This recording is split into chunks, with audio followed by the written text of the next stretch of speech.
Hello, welcome back to Buckle Up. My name's Rob Wilson and this is a Volkswagen T5 Transporter with something special inside it.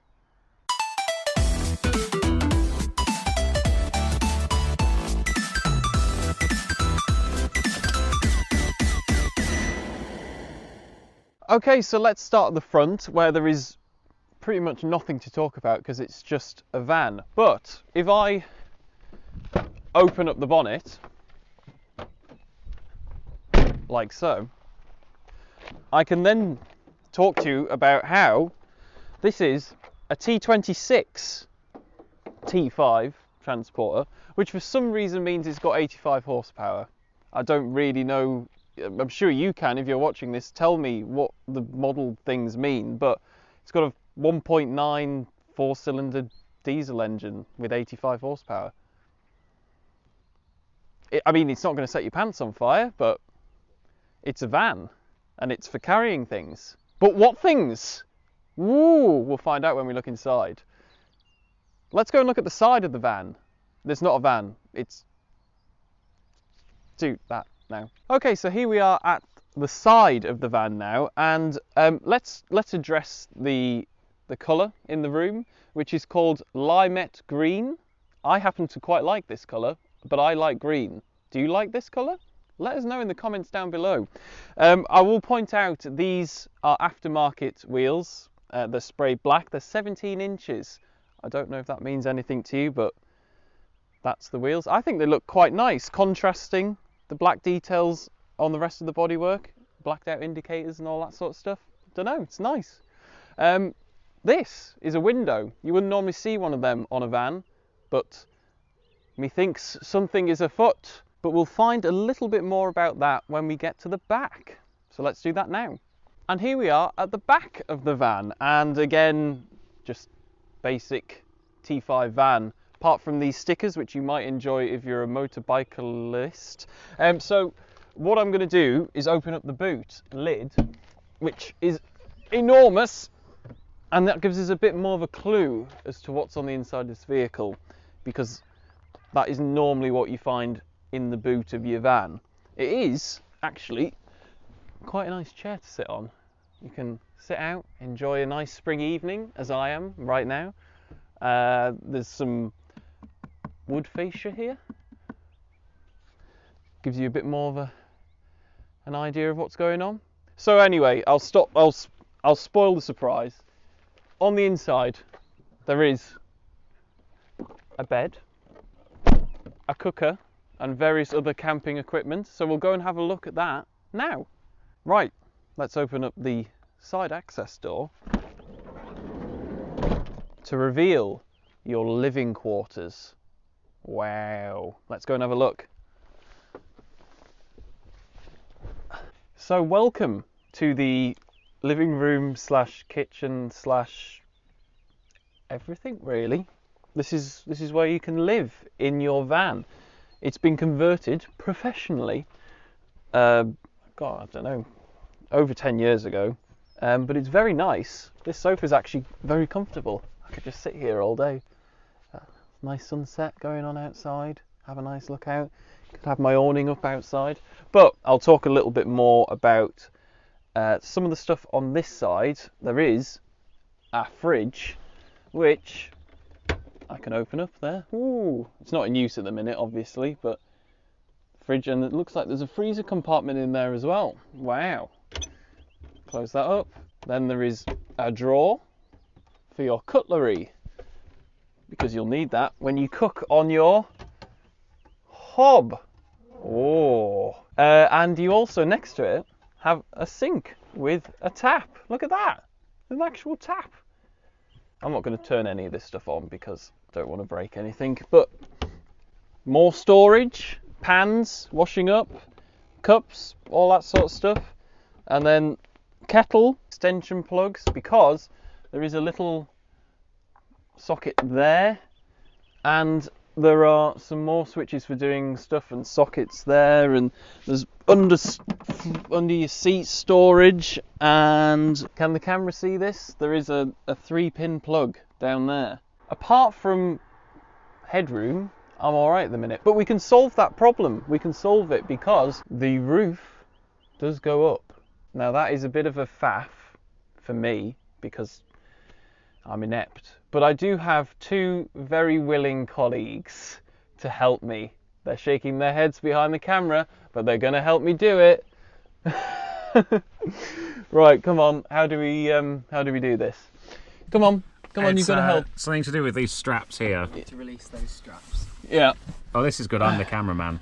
And then we need to push. There's some handles. Go on, Rob, use your strength. Wait, and then bloody hell, it's on gas struts, so it goes up the rest of the way by itself, which is quite handy. And then if I just place my hand on there and support that, this is on gas struts as well. And then all of a sudden, I, Robert Wilson of 6'2", can stand up inside the van. That's amazing. I genuinely wasn't expecting to be able to stand up in here. But I can also, this might not work, it might decapitate me, but I can bring that bed back down. Oh. Can you see up there, camera? Do you want me to hold it? There is a space in there for sleeping. And this is quite nice, comfy actually, feels like. I'm not going to try it out. Oh, you're not going to climb all the way up there? Well, do you think that's a good idea?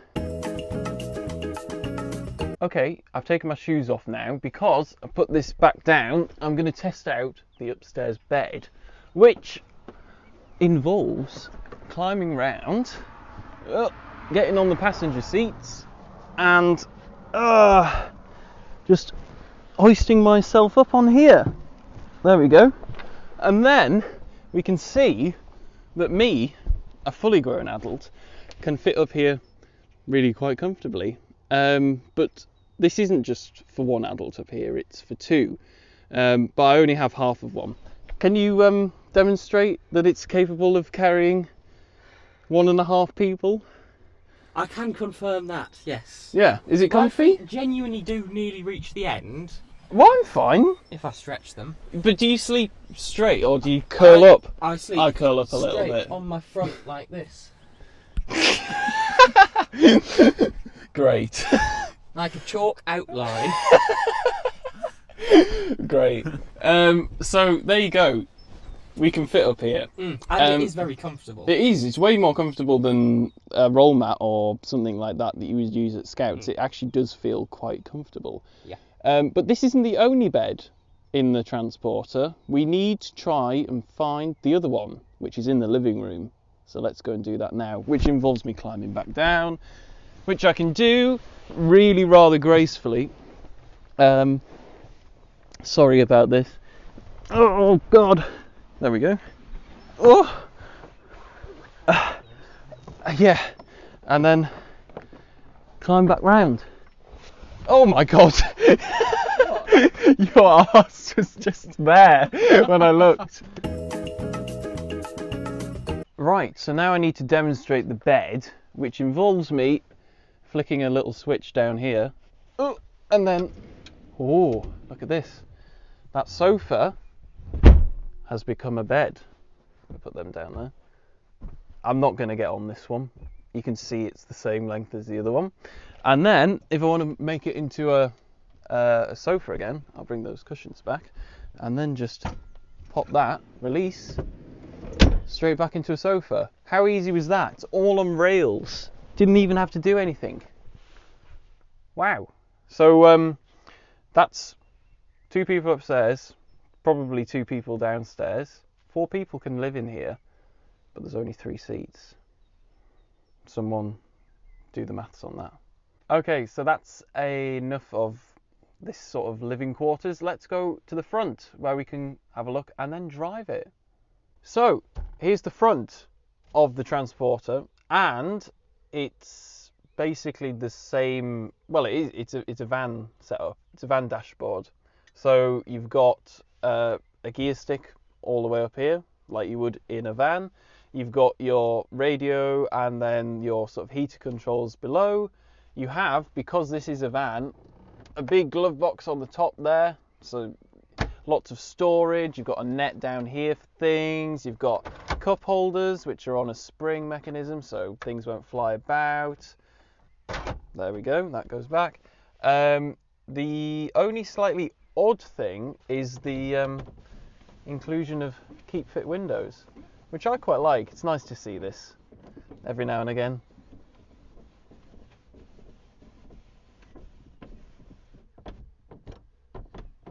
There we go. Anyway, yeah, very little to talk about. It's just a van. So let's go and drive it, where we'll probably find out it's also just a van. Okay, so here we are, out on the road, driving the T5. And I've got my arm on the rest already, as a van driver should. It's one of the benefits of it being a van, really, or based off a van, is you've got all of the convenience that vans have, which is nice place to rest your arm, they're comfortable, you know, it's easy to spend plenty of time in a van, the seats are nice, so if you are driving to, I don't know, Scotland or even on the continent, France or something like that, you're going to be plenty comfortable enough inside. In terms of performance, I know it's not really relevant in something like this, but I was mentioning before, it's got 85 horsepower, and I couldn't really find a figure on torque, but it's not quick, but it's not so slow that you can't keep up with you know, stuff on the road. It's absolutely fine. Steering, again, it's not really relevant, but it's direct, it doesn't feel disconnected, you know, it's solid. It's like VW steering, you know, not bags of feel, obviously, but you at least know what the front wheels are doing, which is all you need to know. You've got a 5-speed gearbox, which is, you know, as you would need it to be. The only thing I would say is, because it's only 5 speeds, if you are at 70 miles an hour, it does seem to be quite high in the rev range, considering it only goes to 4,400 RPM. And then when you're at 70 miles an hour, it's sitting around 2,500 RPM. But surprisingly, refinement, very good. The engine is quiet at high speeds. Obviously, when you're going around town a bit, it's the usual sort of diesel clatter, but you know, wouldn't be any different if you are sort of used to vans. It's not going to be any different to that. But wind noise, again, very refined.